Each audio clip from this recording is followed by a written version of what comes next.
Hello everybody.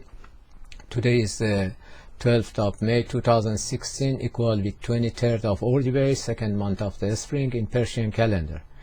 Today I'm starting to second part of my lecture about a series of lectures. It will be 4 or 5 videos, which title is From a Sufi Order to Safavid Persian Empire, and I'm trying to explain the hidden useful elements and factors in a Sufi order that they could establish the Safavid Empire. So I'm not speaking about the history of them. I speak sometimes when it is possible, but altogether I'm not speaking about their history. Just I'm trying to explain and find these factors and speak about them. But before that, I would like, because we were speaking about the Rumi and also Safavid Order is a Dervishi order, I would like to start with a poem from Hafiz today. And I read it first in the original language in Persian, then I translate it. صبح است ساقیا قدحی پر شراب کن، دور فلک درنگ ندارد شتاب کن، زان پیشتر که عالم فانی شود خراب، ما را ز جام باده گلگون خراب کن. خورشید می ز مشرق ساغر طلوع کرد، گر برگ عیش می طلبی ترک خواب کن. روزی که چرخ از گل ما کوزه ها کند، زنهار کاسه سر ما پر شراب کن. کار ثواب باده پرستی است حافظا، برخیز و عزم جذب به کار ثواب کن. It's a beautiful poem, so I translate it. It says, it is morning, Sagi. Sagi means bartender or something like server, that's coming to the customers and give them food and wine. Sagi. It says, it's morning, Sagi. Fill a glass of wine. Fill a glass of wine. Yeah, you know, Hafiz is a heavy drinker here. He wants to drink wine in the morning. Fill a glass of wine. دور فلک درنگ ندارد شتاب کن. The time doesn't stop, so hurry. Please hurry. دور فلک درنگ ندارد شتاب کن. Before زان پیشتر. Before this inconstant, this word that inconstant, I mean, it says this mortal word, this word that doesn't stay, doesn't remain, and something like that. This before this word, which is not forever, which doesn't stay, inconstant, before this word, ruins us from the wine which has the color of flower. Ruin us. Before this word, ruins. The son of wine rise from the west of cup, from the west of glass. گر برگ عیش می طلبی ترک خواب کن. If you want to have fun, so please wake up and do not sleep. ترک خواب کن. Do not sleep. Wake up. روزی که چرخ از گل ما کوزه ها کند. The day that they are making clay, you know, clay things they make from the soil. They make from the soil. It says the day that they want to make things from my body, from my soul, because I'm dying, then I become soul, and then later they are making things from me, from my body that became soul. It says the time that they wanted to make clay things from my body. Please make my skull, skull, my skull full of wine. Make my skull full of wine, or fill my skull with wine. کار ثواب باده پرستی است حافظا. The good thing to do, Hafiz, oh Hafiz, the good thing to do is drinking wine, is adoring wine. So stand up and decide to do something good. Okay, it was from Hafiz. And I said about the hair that wind is blowing and it makes it scattered. One of my friends said the correct word phrase for that in English is air blown hair. Thank you very much for this. And okay, the other thing that I wanted to say, when I was 12, 13, before revolution, 1979, there was a program in the radio. The name was آهنگ‌های درخواستی, means requested songs, and people, they were calling to the radio and they were asking for the songs to be broadcasted, their favorite songs. And now I have the same thing here. My friends are emailing me and ask me to, of course they have the songs, they want me to translate it. Unfortunately, it's not possible for me to do it. It is not a simple thing. It takes time, just to put a subtitle for a song that is 7 minutes, it takes 3, 4, 5 hours time. Just translate it. Translation is not so difficult, but I mean timing and other things, and then uploading it is not simple. But anyway, I try to do it if I have time. If I don't have time, then I can't. I apologize. Right away, what I did, I translated and uploaded the subtitle for this song from Humayun Shajarian, which the poems of the songs are from Rumi, and I uploaded, and you can watch it on YouTube, and I shared with many of you, but unfortunately I don't have the email of all of you, and sometimes I am busy and I cannot share by email. I mean, the better idea is you subscribe to my account on YouTube. You know that Dr. Kavani, you can subscribe, or on Google Plus you find me and subscribe. I'm not on Facebook. I have account of Facebook, but it deactivated. I'm not on Facebook. Is the best way if you want to receive these songs and my lectures, if you like them, if you are interested. Anyway, after that, we have some questions that I received. One of my friends mentioned that I said the Persian Empire is the first national state, national regime of Iran after 950 years after Islam.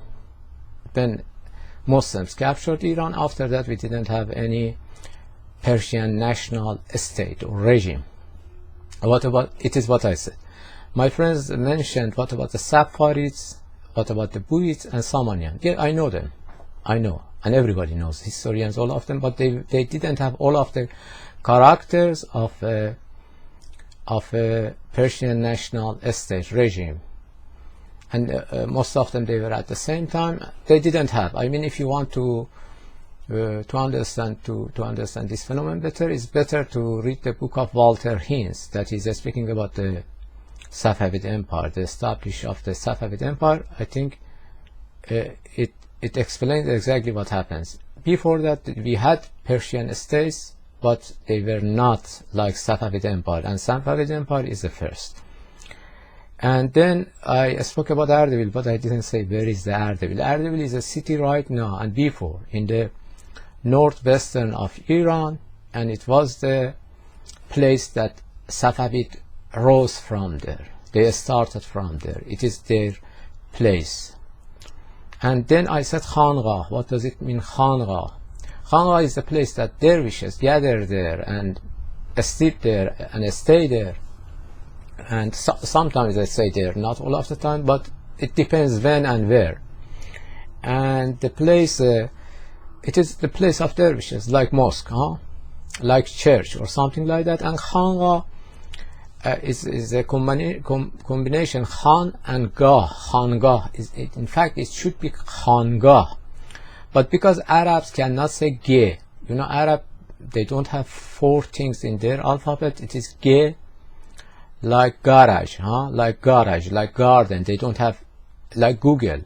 They cannot say Google. I mean the original Arabs, not Arabs in other countries that they were born in Europe or United States. I mean original, they cannot say Google. They say Jujel, right? And they cannot say Ge. And because of that, to Khangah, it changed to Khangah. Because when they captured Iran, they used their alphabets. And you know Parsi, we say Farsi language. We don't have, Farsi language is not Farsi language, it's Parsi language. It must be P. But Arab, they cannot say P, they cannot say P, they say, instead of Parsi, they say Farsi, and it became usual. They cannot say four alphabet. For alphabet, G like garage, Ch like church. They cannot say church. They cannot say Che. Okay, Gach, P, they cannot say as like parking. They cannot say P.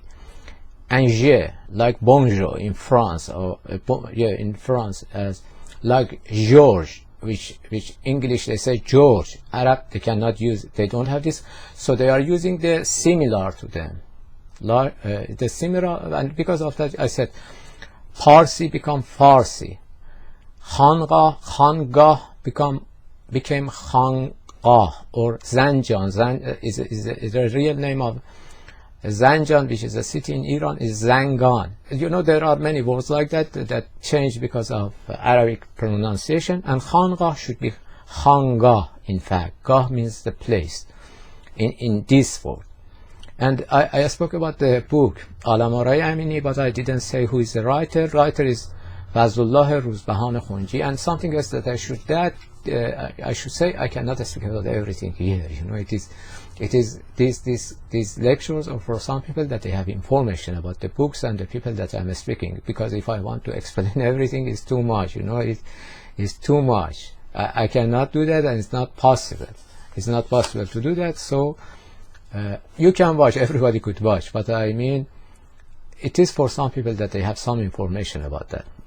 Okay, I go, and there are some things that there are several things about the words that are very important. I really care about etymology and the meaning of the words and how we use them. It's very important to know the exact meaning of the word and to word it in its place. Sometimes we make it by mistake, but sometimes it is deliberate. But most of the time, I mean, in the case that I'm speaking, it's just by mistake, and we must be careful about the meaning of the word. You know, we have in Arabic mazhab and din. Din means religion, but mazhab is a branch of religion. Mazhab is not religion, it's religion, but it's a branch of religion. You know, Shiites are a mazhab, they are not religion, but Islam is a religion. Sunnis Sunni is mazhab, but it's not a religion. Like Protestant is a mazhab, is not a religion. So there is a difference. So din we can say religion. For mazhab we can say creed, creed, creed. So there is a difference between them. And I mean, maybe for ordinary people it doesn't make any difference, but for students it's important to understand the difference between din and mazhab, religion and creed. And we have Dawlat wa Hukumat. Hukumat is regime, is estate, regime, estate, S-T-A-T-E. You know, when you change the regime, there is a revolution. It is a revolution. You change the regime. You know, in Soviet Union, in 1979, they changed the regime. In France, in 18th century, yes, 1789, I think, yes, 1780, they changed the revolution. They changed the regime. The new regime, it is so. It is a regime. It is an estate. It's a change of regime. But change of government is different. People go and elect, and then government change, and the other government comes. But they are at the same system. There is no system change. It is what I want to say. For example, in France, people, they are going, or in England or other countries, or I don't know, anywhere. People, they go and vote and they change the government. They are not changing the system. Sometimes in election it happened, but usually they change the government, not the system. They are not changing the regime. So we cannot say, I mean, we must be careful about using of this word. We cannot say change of government in the France in 1789. We cannot say that unless government has other meaning in English that I don't know. But in Persian we cannot say Dawlat. Dawlat doesn't mean regime, doesn't mean nizam. So Dawlat and Hukumat, they have different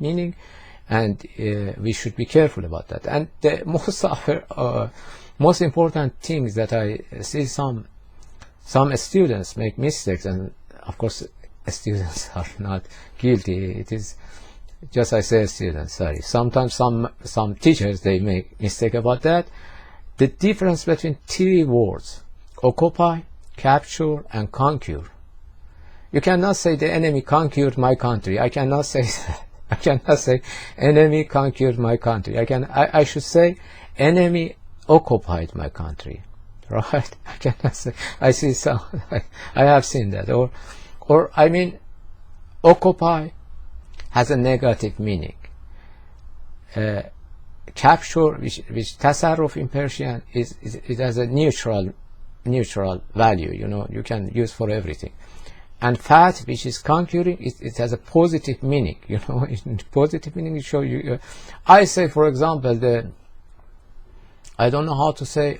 I mean, my country conquered the other country. I can say, because I am speaking from my point of view, and maybe I am positive about that, but maybe I am not positive. Sometimes I don't like the occupying other countries, but altogether there is a difference between these three words: occupy, capture, and conquer, and we must be careful when we use them, right?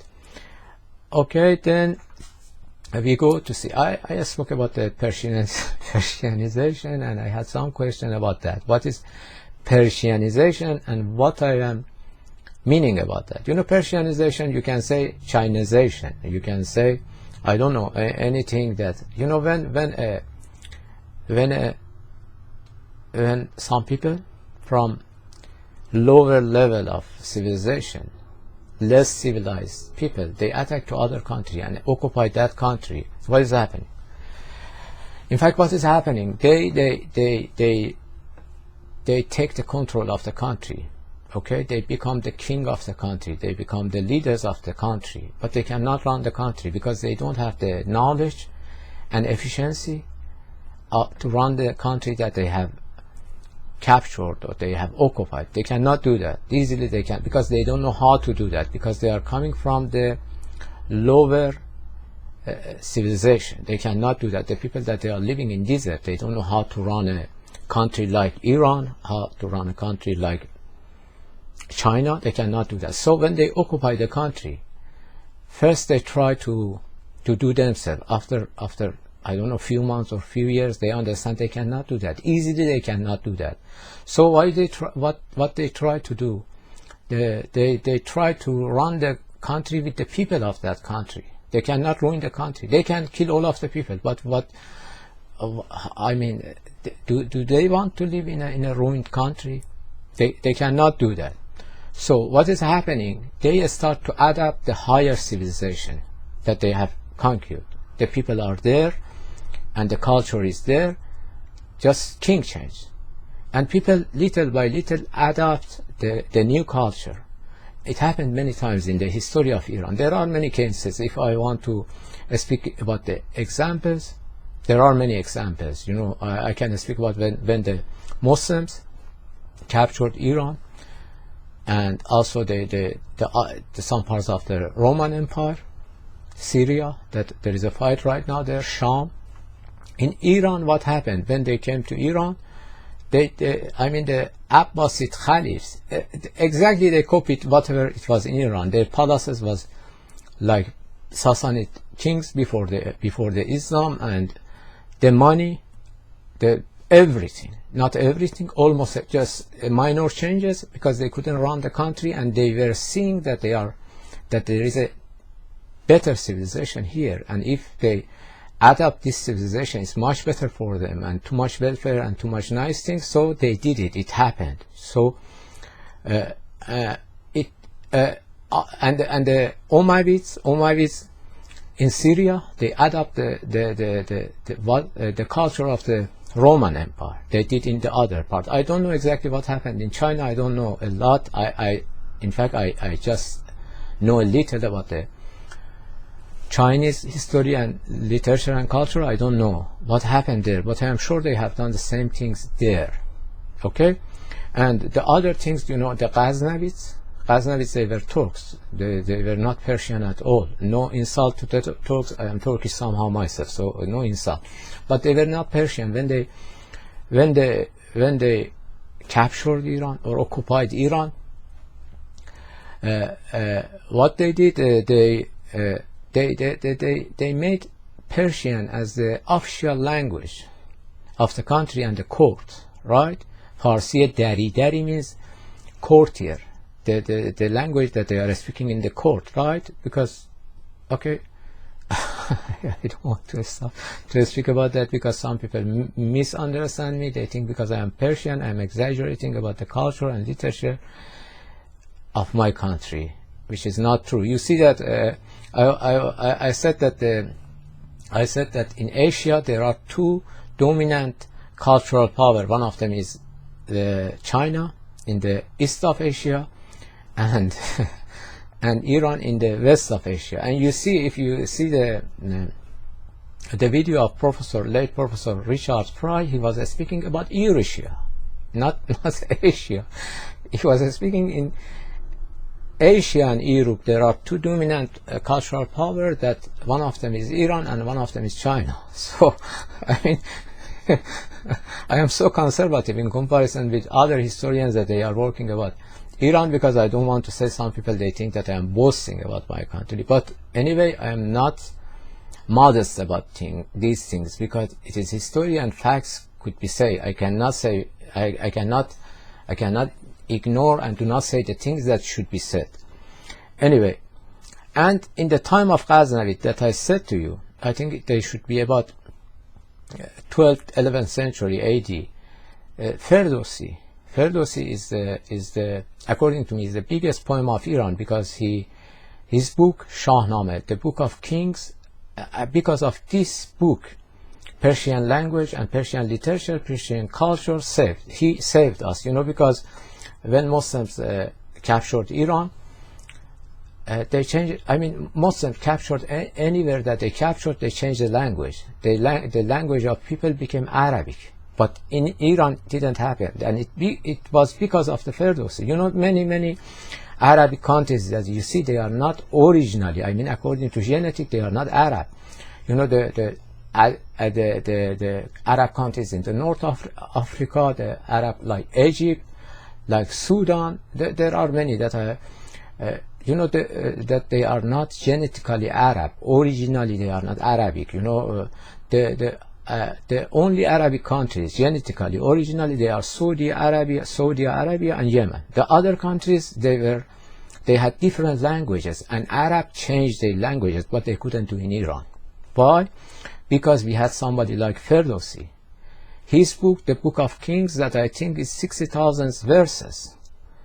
He says himself, بسی رنج بردم در این سادسی، عجم زنده کردم بدین پارسی، نمیرم از این پس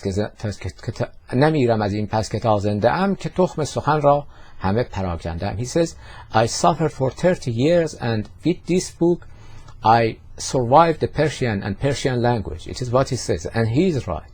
I mean, because of this book we could keep our language. Maybe later I speak about the Ferdowsi, but what I want to say about such an important person. Okay, let me say something. We have two kinds, I'm going from this branch to other branch because something I remember and I need to explain. We have two kinds of Arab. Arab Arabe, Arab Musta'arabe. Arabe is the original Arab, like Saudi Arabia and Yemen that I said. Arab Musta'arabe means Arab which they became Arab, which is the other countries that they are calling themselves Arab. I accept they are Arab because they have the culture of Arabs right now. They are speaking Arabic, but originally and genetically they are not Arab. They became Arab. So it didn't happen in Iran, right? It didn't happen in Iran. And what I wanted to say, Ferdowsi's book, he cited his book during the Ghaznavid, which they were not Persian. And there are stories about what happened altogether. They said, Sultan Mahmud, which was there is a story between Ferdowsi and Sultan Mahmud that I don't want to say, just I say it happened in the time of the of the kings that they were not Persian, and they had many Persian poets in their court, because they were saying it's better than living in desert and something. It is better to live in cities with beauties of the cities, with the welfare of cities. And okay, maybe if I want to speak, there are if we want to have a category after Islam in Iran, we have two kind of people, two category: خداوندگاران قلم، خداوندگاران شمشیر. شمشیر means sword, sword. The lords of sword, most of the time they were the people that they were coming from the desert. They were attacking to Iran. They occupied the Iran. They changed the regime. They killed the king or something like that. They were the lords of sword. But the lords of pen, qalam means pen, they were Persians. Bureaucratic system was in the hands of Persians. They couldn't do anything about that because they didn't know. Many times they were illiterate. They didn't know how to write and read. So they didn't have any option. If they wanted to run the country, they needed the Persians. So they kept most of the prime ministers, I can say 99% or 95% of the prime ministers after Islam, though the governments, they were foreign governments, they were Persians, because these people, they couldn't run the country. It's a very simple thing. And then they adopted the Persian culture, and they became Persian themselves, that I speak about the cases. Okay, so let me say the other example that I have written here. Seljuqids again, they were Turkish. They were coming from the desert, and when they occupied Iran, you see, in the time of them, in the time of Malik Shah Seljuqi, which was a Seljuqid king, what happened? Khayyam, I have spoken about Khayyam, which is a Persian poet and also mathematician and poet. In the time of him, by the order of the prime minister, which Khaja Nizam Mulk, and the support of the king, which was a Turkish king, Malik Shah Seljuqi, he could make this calendar that right now we have in Iran, which they say Jalali calendar or Khayyam calendar, and it is one of the most accurate calendars of the world. And in 10,000 years, it has just 1 second error. It is too much. And Khayyam was supervisor of some astrologists and some scientists and some mathematicians, that they could make this calendar. And it happened in a time of a king that he was not Persian, but they changed. They said, okay, this way is better, and they did it. And at the same time, we have Khaja Nizam Mulk. He made universities in different, maybe 10-12 cities of the Seljuqid territory in that time, that I could say. I have written the name is Baghdad, Neshabur, Amul, Cairo, Isfahan, Marv, Herat, and Ray. He made universities in about 1,000 years ago, 900 years ago, different universities in different cities. And I am sure the Seljuqids, they were nomad tribes, something like that. They didn't have any idea about the university.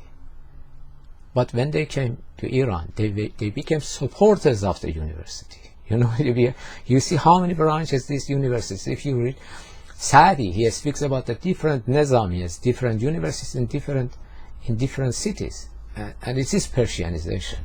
The other thing that, and at the time of Seljuqids, Persian becomes is the official language of the country and the court language. Okay, let's go. The other thing, the Mongols, I was speaking about Genghis, how many people they killed, how many places they ruined, but the offsprings of the Genghis, Ilkhanis, when they came to Iran, I am sure that they did the same in China. They started to build buildings not just for themselves, building for, I don't know, nice building. You know, the Sultanate Dome, it is in Zanjan, it is in Iran. Yeah, it is a dome. I mean, they say after the Florence Cathedral, and the Hagia Sophia Mosque in Turkey, which is a very beautiful mosque or mosque. Yes, mosque and church. I think it's both of them. It is the third highest dome of the world. Highest. If you stand under it and you watch it, you just wondering what is happening. It's about more than 48 meters. I know that American system, you don't know the meter. Most of them you don't know the meter. You know, every meter is about 3 feet. Every meter is about 3 feet. Is more than 48 meter is the height of the dome, and the diameter of the dome is about more than 25 meter. It is something very interesting. It is in Iran, and it was built in the time of the offsprings of the Genghis, by the order of the offsprings of the Genghis in the time of Oljaito, one of the offsprings of the Genghis, which was king of Iran. You know, we had Ilkhan. Ilkhan means subordinate Khan. Khan is something like king, right? I am not going to explain that. And they were subordinate of the central regime of the Mongols in the Mongolia. They were subordinate of them. But later they forgot to. They didn't do that. They didn't want to continue. They didn't want to be subordinate anymore. But I want to say in the time of the how did it happen? Because they came to the Iran and they say, okay, it's good to make good buildings or something. And there are other examples that I say I am speaking right now. You know, Qazan Khan. Qazan means pot, right? P-O-T. Qazan Khan was the name of another Ilkhan, offsprings of the Genghis. Yeah. His name was Qazan Khan. He when he was king in Iran, he did a big reforms that it is incredible. It is unbelievable. And I mean, all of them for construction, not for destruction. And they were the offsprings of the Genghis, right? And also, if you say to the fire temple of Azar Goshnas in the western south of Iran, okay, in Azerbaijan, West Azerbaijan, if you go there is a fire temple from the time of Sassanids, before the Islam, and there are beautiful buildings there. Of course, they are ruined as a remaining of beautiful buildings. These the same Ilkhanis. They try to make buildings there. You know, I have been there several times. In some part of it, they started to make buildings because they wanted to say, we are like Sassanids. We are the great kings as they were. It is Persianization, and it is not anything about the boast. It is just the historical facts that I am speaking about that. And about Safavids, the same Safavids. You know, there are some argument about the origins of Safavids. Were they Persian? Were they Kurdish? Were they Turkish or whatever? So I don't care about these origins. You know, according to me, it is important what I consider myself. What I consider myself is important. You know, because in Iran, I don't know, Mongols, Arab, many people, they have been in Iran. And me, for example, myself, I don't know originally.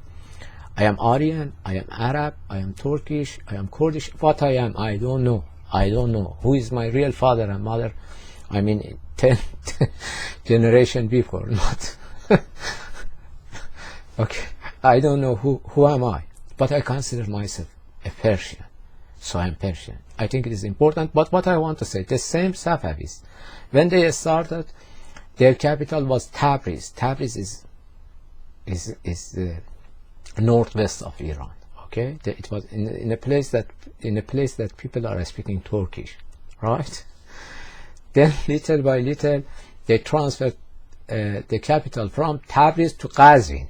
Qazvin is near to the center of Iran, but still people are speaking Turkish, and some people speaking Turkish and Persian, you know, something like that. So they they became closer to the center, and finally they came to the Isfahan, that nobody speaks Turkish except the king itself, the king himself. Nobody. They became to the center of Iran, so they Persianized.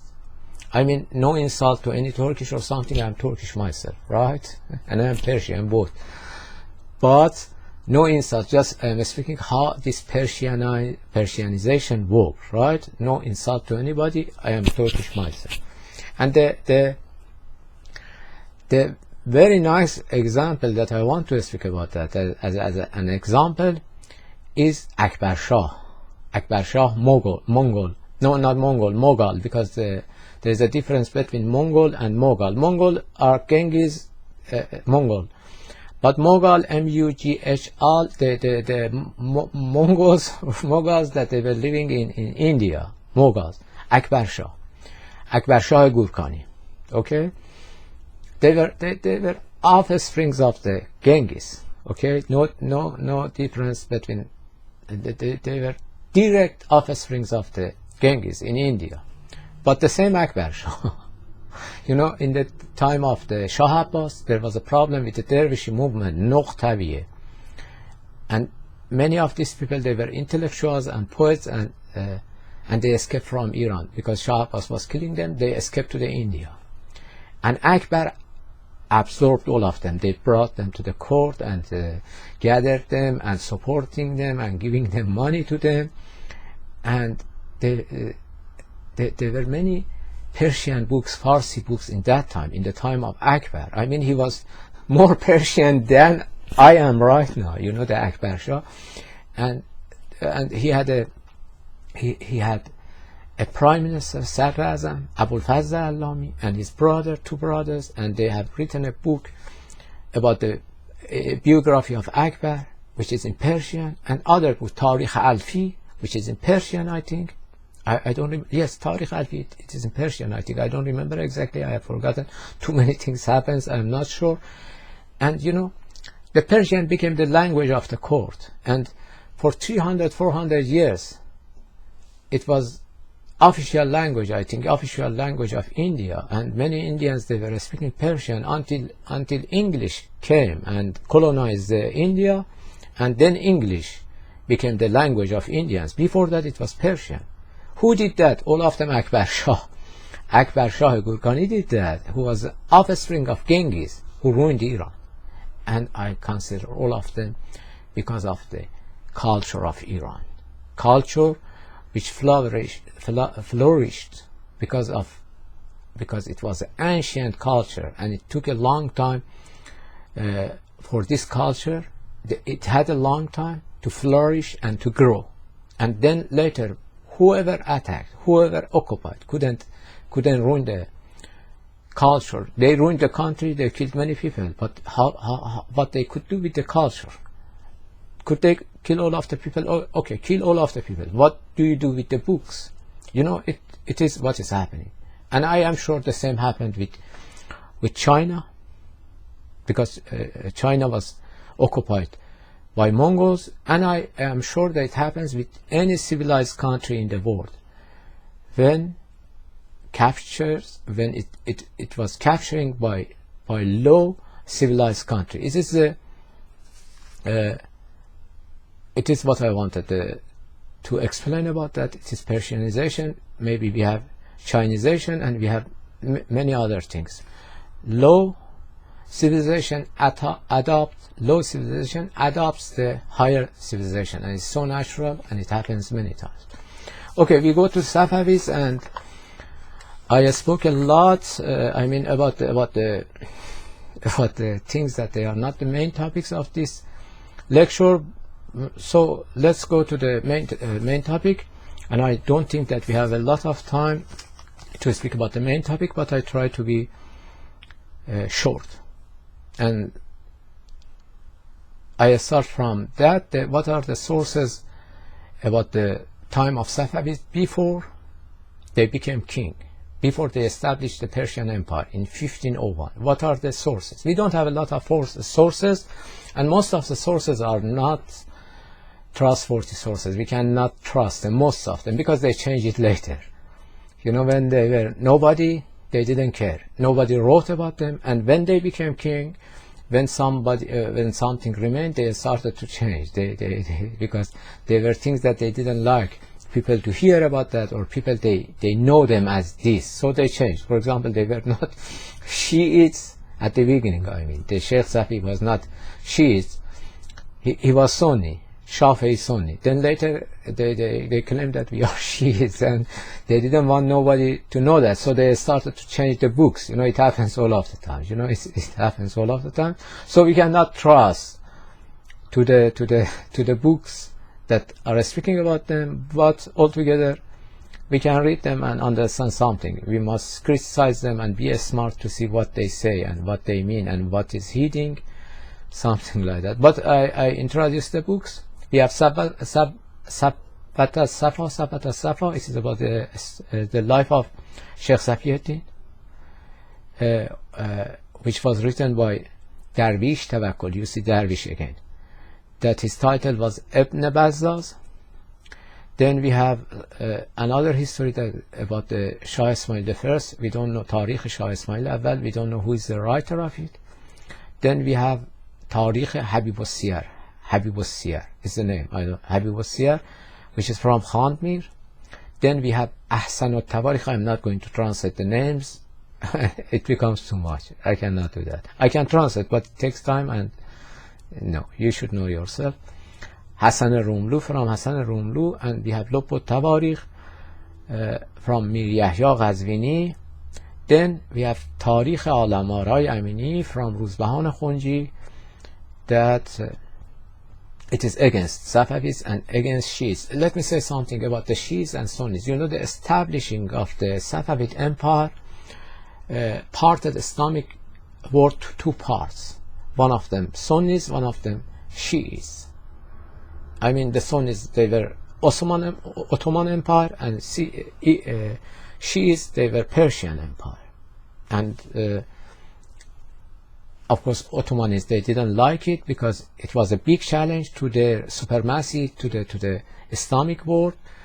And even you see, you know, these days, you know, these people in ISIS, and also in Arabic TVs, I have seen several times myself. Maybe I send a video about that. They say these Persians are Safavids. They say Safavids because they say they are betrayers. They betrayed to the Islamic world. You know, I don't say it is good or bad. Just I am trying to explain the history. No idea. I'm not saying my idea here. Just I am saying, you know, the history of the past is present now. So history is important. They are calling Safavids betrayers. Yeah, as a betrayers. So it parted the Islamic world in two parts. One of them is Shi'i, which is the Persian version of Islam, and the other one, which is Arabic version of Islam. And we have Silsilat al-Nasab Safavi, another history book from Sheikh Hussein Abdal Zahidi. They are the books, I mean, the original sources that we know about the Safavids before they took power. Okay, right now I say as a list the hidden useful elements or factors that helped Safavids to establish Persian Empire.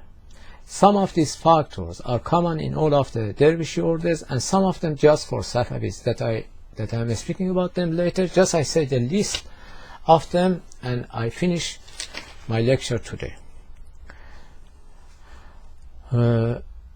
Tolerance for hunger, and I explain them later one by one with cases how it was present in Dervishi order, how it was present, and make them like a good soldiers, right? Tolerance for being thirsty, tolerance for hard life, for difficult life in dervishes. Then continuity of thoughts, of ideology, continuity of the current which was going forward and forward and forward, continuity of leadership,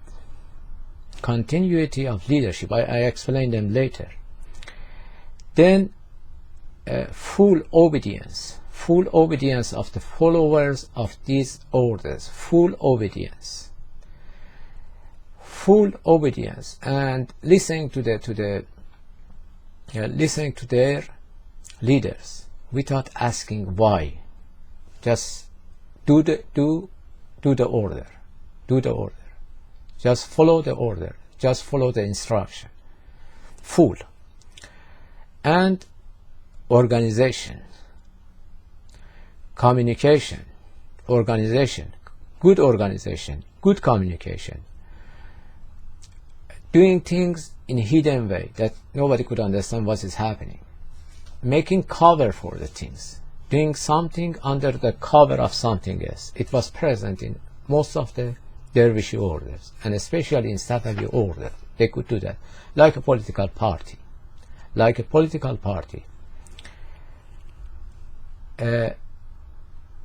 Good financial situation, condition. I mean, the leaders, they had a lot of money because people, they were giving them as gift.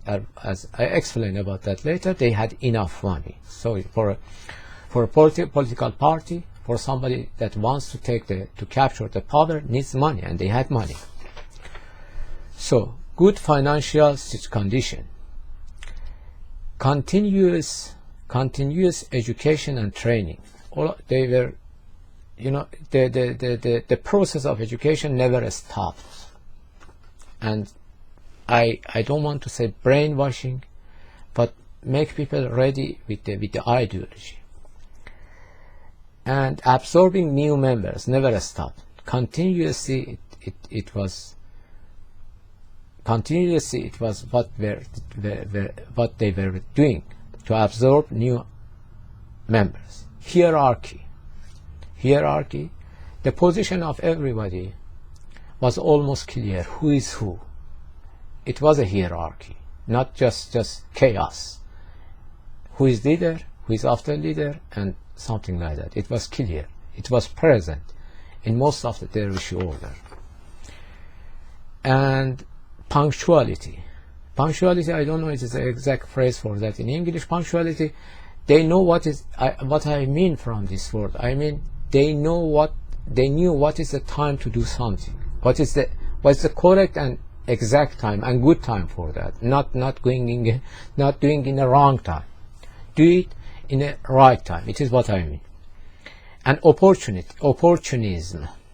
They were opportunists. They knew what to do and when. I mean, when there is a chance, the opportunity, they grabbed the opportunity. They seized the opportunity. They took the opportunity, and they took advantage of that. Okay, it was as a list that I said. I try to explain them later. Have a good day. Talk to you later.